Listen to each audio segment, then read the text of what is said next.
ndeko yebaka malamu moninga malamu ayakase ko visite yo Iso TV bisa nyonso tosabone na Iso TV chaîne ya bana mboka chaîne eza na ba image ya kitoko chaîne oyefulaka bato Iso TV s'abonne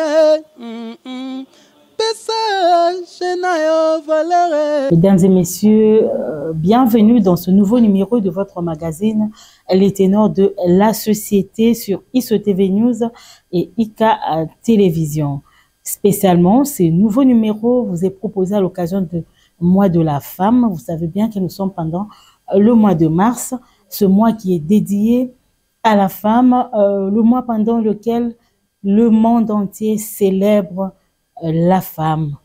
Et voilà pourquoi, en ces jours, votre magazine reçoit pour vous une femme qui va également nous parler de la lutte de la femme, du combat de la femme. Et ensemble avec elle, nous allons aussi essayer d'analyser le thème choisi cette année. Il s'agit bien de Madame Bibiche Keboto, que je m'en vais saluer. Bonsoir, Madame. Bonsoir. Alors là, je rappelle ou j'informe à tous nos téléspectateurs que Madame Bibiche Keboto est conseillère d'orientation scolaire et professionnelle. N'est-ce pas? Oui, c'est ça. Est-ce que vous voudriez vous présenter autrement? Non, de ce que nous avons dit? Je vais seulement ajouter mère de famille. Mère de famille. Voilà qui nous réjouit également. Alors, ensemble avec Madame Bibiche, nous allons essayer de parler de la femme, parce qu'il s'agit du mois de la femme. Pendant ce mois de mars, le monde entier a célébré la femme. Alors spécialement cette année, il y a eu un thème international, il y a également eu un thème national. Est-ce que vous pouvez nous en parler, madame? Et merci beaucoup de m'avoir invité et de me donner la parole. Il y a eu quoi, un thème international et il y a aussi un thème qui est national.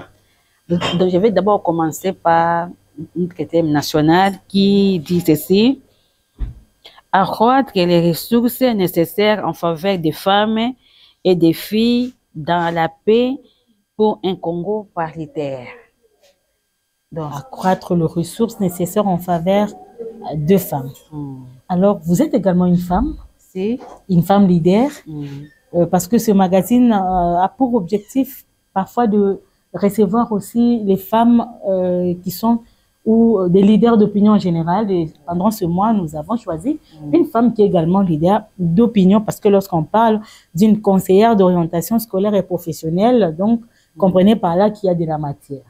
Et Madame Bibiche, dites-nous, lorsqu'on parle d'accroître les ressources nécessaires en faveur d'une femme, on veut nous parler de quoi?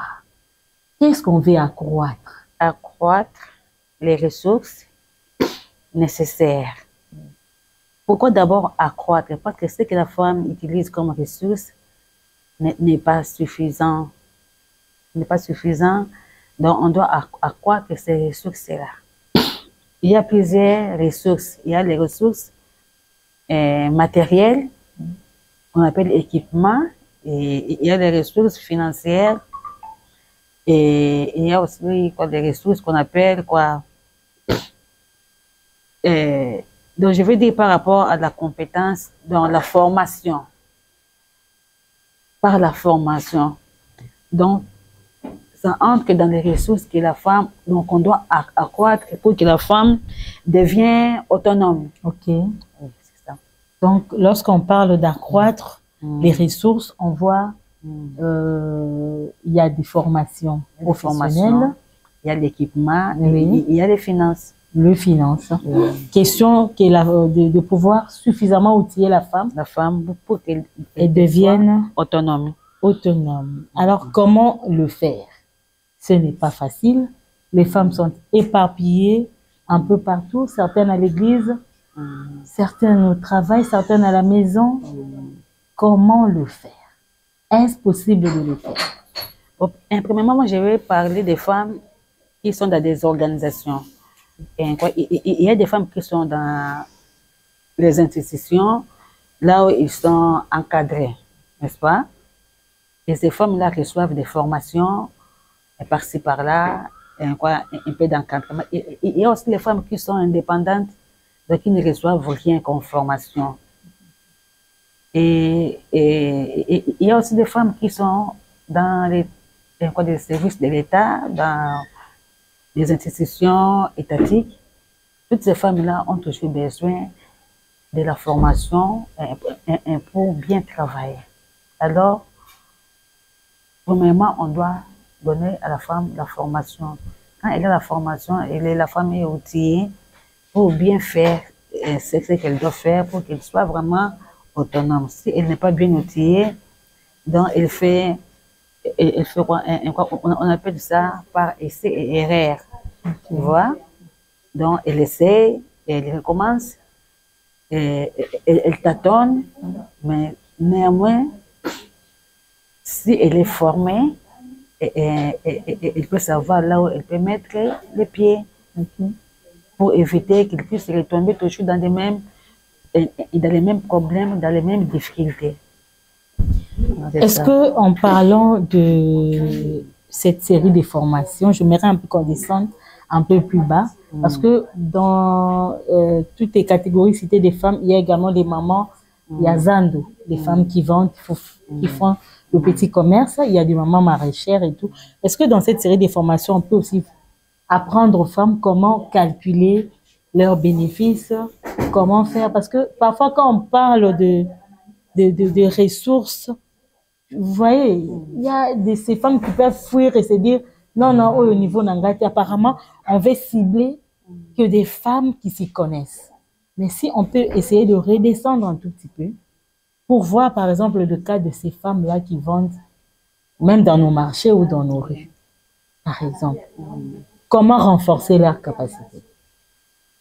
Bon, ça je vais répondre parce qu'il y a beaucoup de ces femmes qui sont en train de vendre dans les marchés, les femmes maraîchères, qui ne savent ni lire ni écrire.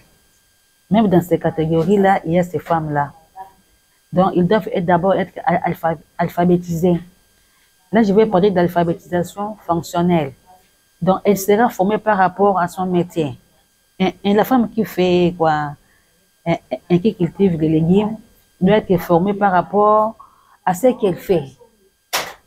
On ne peut pas mettre beaucoup de mathématiques, mais elle doit savoir contient des grains pour arroser ça. Je dois arroser combien de fois.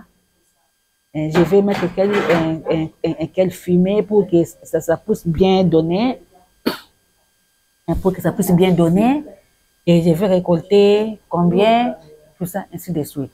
Donc, il faut comprendre, elle doit être formée par rapport à ce qu'elle fait. Et la femme qui vend des beignets, qui ne sait ni lire ni écrire, elle doit être formée d'une manière fonctionnelle par rapport à ce qu'il fait, et par rapport au calcul qu'il fait, par rapport à quoi? Ses activités au quotidien. Et par rapport à son activité et qu'il fait chaque jour. Et vous allez voir que vous allez réussir. Donc, ces femmes-là doivent d'abord être alphabétisées et formées. C'est ça. Alors, s'il faudrait bien finir avec l'analyse de notre thème, le thème national, accroître les ressources nécessaires en faveur de femmes et les filles, il y a également les filles. Alors, lorsque nous parlons de ressources, de la valeur ajoutée chez la femme, il y a également la jeune fille. Et par rapport à la jeune fille, qu'avez-vous à dire? C'est que moi, je vais ajouter d'abord, parce que je suis conseillère d'éducation scolaire professionnelle. Souvent, les cours de l'entrepreneuriat se donnent seulement en section commerciale. Mais moi, je vais proposer qu'on donne les cours d'entrepreneuriat dans toutes les sections. Un cas, les filles, même les garçons, si je peux dire, quand les gens sont entrepreneurs, ça va réduire le taux de pauvreté. Et que ces cours se donnent seulement en section commerciale. Non, non. Dans toutes les sections, on doit donner les cours d'entrepreneuriat parce que ça élève l'économie du pays. Si on veut repenser, par rapport au programme national, d'ajouter le cours d'entrepreneuriat dans toutes les sections. Et on peut voir que, donc on va réduire même le chômage. Je pense qu'une personne déjà qui a suivi ce cours-là, j'ai eu mon diplôme, je n'ai rien à faire, je vais entreprendre. Ok. Mais si il n'a pas suivi ce cours-là, il va dire, bon, je n'ai rien à faire, je vais attendre l'université et après l'université, il n'y a pas le boulot pour tout le monde. Okay. Alors, mais si la personne déjà est entrepreneur, donc elle a suivi ce cours-là, elle va bien se défendre. Okay. Je peux créer mon truc ici et je peux gagner quelque chose pour ma vie. Tout à fait. Là, tout à fait d'accord avec vous. Et pour les femmes. Oui. À votre aise, madame. Si une femme est entrepreneur, oui. Et là, cette formation-là, elle peut initier quelque chose et peut gérer ça convenablement pour être autonome. Donc, la formation est nécessaire. Très nécessaire. Nécessaire pour les filles et pour les femmes. Je voulais aussi ajouter pour les femmes qui sont au bureau. Okay. Où vous voyez que le monde est en train d'évoluer en vitesse. Oui. Avant, il n'y avait pas l'informatique pour tout le monde. Maintenant, il y a l'informatique, il y a l'Internet, tout ça. Les femmes doivent s'y mettre, ils doivent connaître tout ça. Okay. Tout ça pour qu'ils puissent s'adapter et être à la page et savoir à se défendre dans leur travail. Apprendre l'informatique, oui, apprendre l'informatique, l'ordinateur, les langues aussi. Donc, utiliser l'ordinateur comme outil de travail, okay. Même le téléphone comme outil de travail, okay. Tout ça, et le monde est en train d'évoluer. On peut aussi apprendre d'autres langues. D'autres langues aussi, oui. Donc, c'est la mondialisation, mais c'est la globalisation aussi, dont la femme ne doit pas seulement rester comme ça, sans apprendre. Okay. Donc, elle doit toujours apprendre. Okay. En tout cas, nous sommes vraiment d'accord avec vous. La femme ne peut pas rester bras croisés au niveau où elle est actuellement. Madame Bibiche nous exhorte donc de pouvoir évoluer chacune d'entre nous selon le secteur dans lequel elle évolue. Si tu es une femme bureaucrate, tu sais comment. Tout y est suffisamment pour... évoluer également, la maman maraîchère également, la jeune fille. Alors, pour conclure par rapport à ce thème, maman Bibi, j'aimerais aussi qu'on parle un peu de la paix. Parce que dans le thème, il a été dit accroître les ressources nécessaires en faveur des femmes et les filles dans la paix pour un Congo paritaire. Ça veut dire que s'il n'y a pas de paix, la faisabilité de tout ce que nous sommes en train de dire là ne sera peut-être pas possible. Et cette année, déjà, j'aimerais rappeler à tous nos téléspectateurs que la journée du 8 mars 2024 a été célébrée en République démocratique du Congo par un culte d'action de grâce.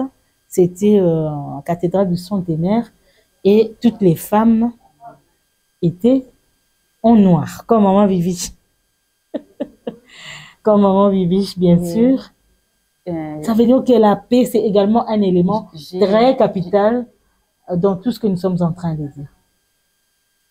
J'ai compatis avec l'Est, toutes les femmes, toutes les filles et nos enfants qui sont en train de souffrir là-bas à Goma. Vous voyez, j'ai la tenue noire, nous sommes en deuil. Ce qui me fait mal, et pour les gens qui sont en train de tirer à Goma, ce sont vos sœurs, vos belles-sœurs, vos enfants, vos mamans. Aucune personne est née sans passer par la femme. Tous ces tueurs-là ont fait 9 mois dans le ventre d'une femme. Et avec douleur, on les a enfantés. Quelle méchanceté! Ils doivent arrêter ça. Ils doivent arrêter de tuer les gens en désordre. Ils doivent arrêter ça. Donc ça ne pourra pas faire avancer le pays comme ça. Et la femme là qui se bat chaque fois, là à l'Est, cultive Elle fait des petits commerces maintenant. Et elle court partout, sans l'eau à boire. Et quoi, elle n'a même pas la nourriture. Elle est torturée, elle est tuée. Ça nous fait vraiment très mal. Vraiment, aux agresseurs, il faut arrêter ça. Et là, on comprend directement que même si nous essayons ici de parler d'accroître les ressources nécessaires pour la femme, mais dans une partie de notre pays, cela n'est pas possible pour le moment, parce que les gens sont en déplacement, les mamans avec leurs bagages, leurs enfants, les maris qui ont été tués, les filles violées, les mamans violées, tout ça. D'accord. C'est pas du tout bon. Dites-moi, une déplacée de guerre, comment peut-elle célébrer ce mois de mars? Comment peut-elle entreprendre pour chercher à gagner son pain? Comment peut-elle envoyer ses enfants à l'école? Tout ne marche pas et nous comprenons pourquoi tous ces jours dont la paix dans notre pays. Alors, Madame Bibichi, il n'y a pas que la paix, il y a aussi un Congo paritaire. Je sais que c'est là où les bas blessent.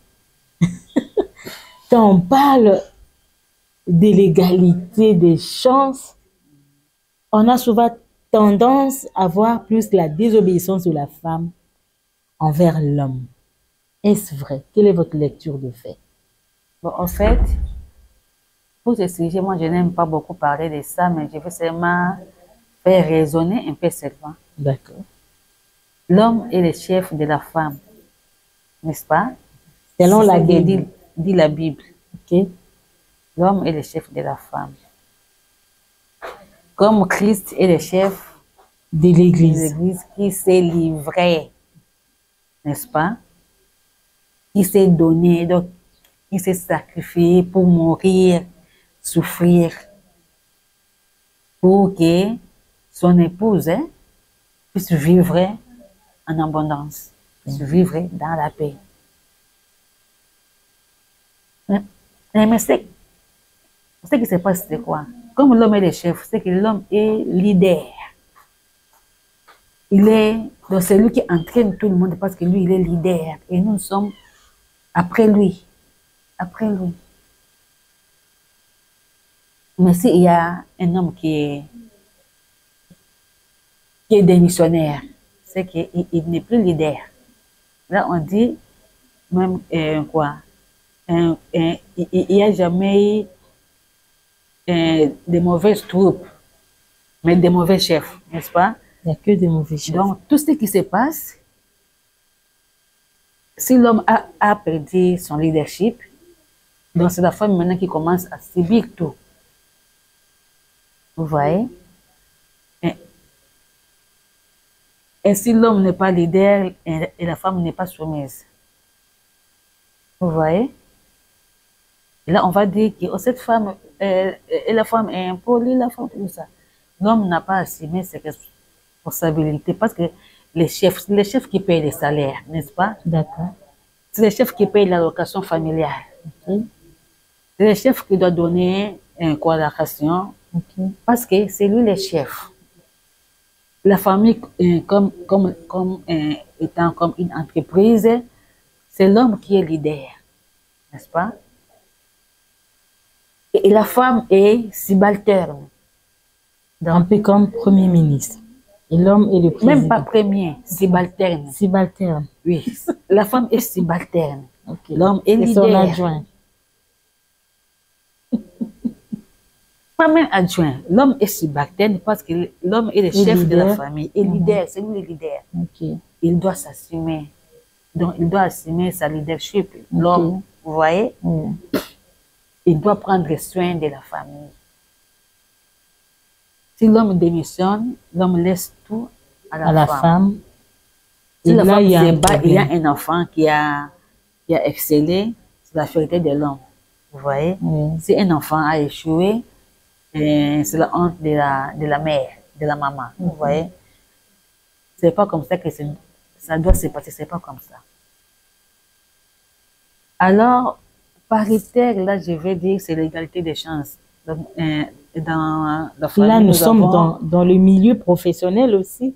Oui, paritaire. Est-ce que quand on parle de l'égalité des chances, on va plus le foyer ou les milieux professionnels? Égalité Parce que des c'est là chances, qu'il y a non. aussi confusion. Non, non, il y a des enfants, Oui. un garçon et une fille. Mhm. Tous doivent aller à l'école, Oui. n'est-ce pas? Oui. Et ils doivent être traités de la même manière. Ok. D'accord? Et au niveau du travail, on doit avoir les mêmes salaires, mêmes avantages sociaux. Ok. Qu'on soit femme ou homme. Homme, oui. Ok. Il y a des primes. Mais ça doit être la même chose, n'est-ce pas? Ok. Ah, donc ça, c'est ça.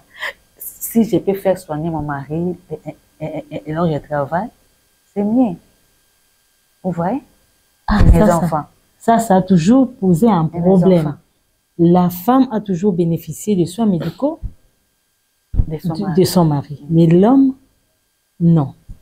Mais à l'EPST maintenant... Il y a certains qui vont plus loin. Il y a même les enfants qui ne peuvent même pas se faire soigner au nom de leur mère. Non, ça, c'est vraiment... À l'EPST maintenant, on a vraiment, changé un MSP. On peut prendre le mari de la femme et de l'enseignante. Ok. Pour être soigné et les enfants. Mais dans d'autres entreprises, c'est non. C'est non. Vous voyez que là, vraiment, on doit arranger. Ok. Il y a beaucoup, il y a vraiment beaucoup à revoir sur ce point, sur l'égalité des chances. Alors, à vous entendre parler, parce qu'il y a certaines personnes qui parlent plus de la désobéissance ou de l'insoumission de la femme quand on parle de la parité. Mais à vous entendre parler, expliquer là, je ne vois pas où la femme peut être insoumise. Moi, je vois seulement c'est juste un problème de l'homme qui doit être leader, oui. Qui doit garder son leadership. Oui. Et la femme est subalterne. Okay. Oui. Et la femme, quand elle se sent dirigée correctement, prise en charge, elle se soumet automatiquement. C'est parfait. Elle se soumet automatiquement. Alors, nous avions parlé de la journée qui s'est passée pas trop joyeuse, la journée en question, hein, nous étions tous en noir et tout. Nous avons aussi parlé de la croissance des ressources en faveur de femmes.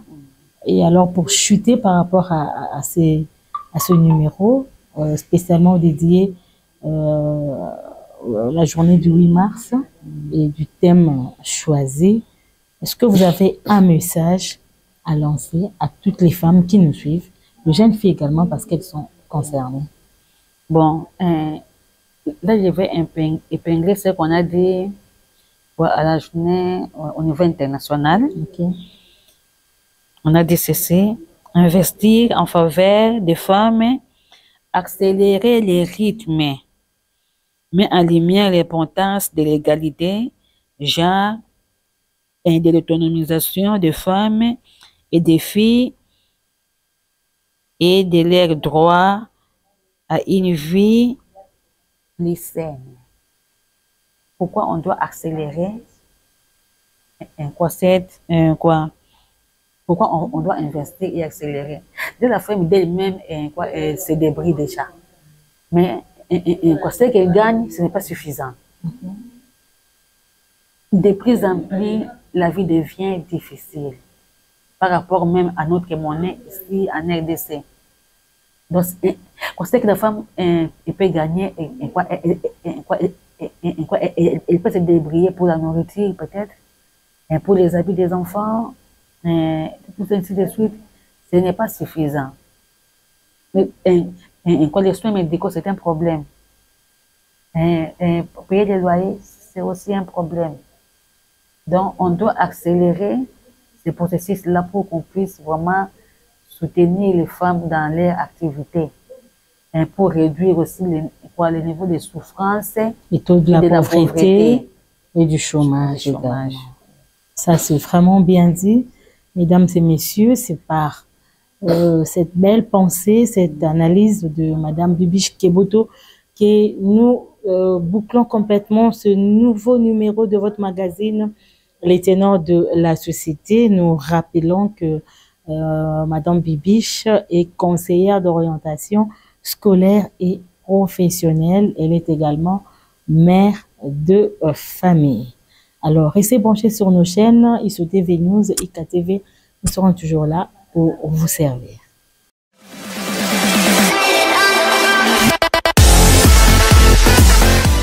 ndeko yebaka malamu moninga malamu ayakase kovisite yo Iso TV biso nyonso tosabone na Iso TV chaîne ya bana mboka chaîne eza na ba image ya kitoko chaîne oyefulaka bato